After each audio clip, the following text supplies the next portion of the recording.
নমস্কার, আমি অদিতি। প্রতিদিনই খুব ছোট্ট ছোট্ট কিছু বক্তব্য নিয়ে আপনাদের কাছে আসি। আজকে আমার জীবনের একটা ছোট্ট ঘটনা আপনাদের সাথে শেয়ার করতে চাই। আজ আমার বাবার মৃত্যুদিন।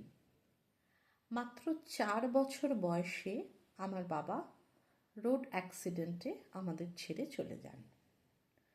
মাঝে কেটে গেছে 42টা বছর। খুব ছোট আমি, বাবাকে মনেও পড়ে না।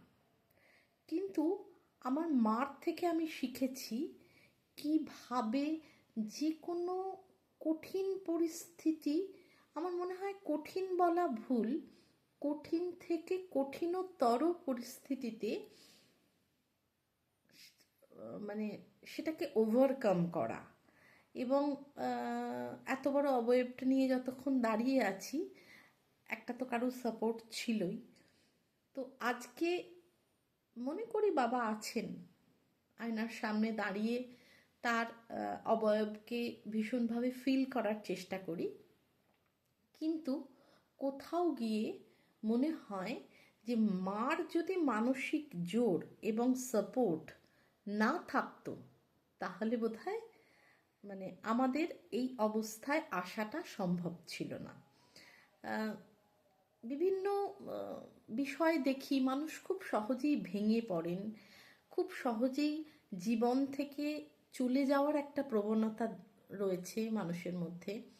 তো এই সব কিছুর মধ্যে মনে হয় যে জীবন তো বারবার পরীক্ষা নেবেই। সেই পরীক্ষাটায় কিভাবে উত্তীর্ণ হব, সেটা মনে করি আমাদের চ্যালেঞ্জ। কারণ সেই চ্যালেঞ্জটাকে নিয়ে ভবিষ্যৎ দিনের বাকি চ্যালেঞ্জগুলোর মোকাবিলা করাই মনে হয় জীবন।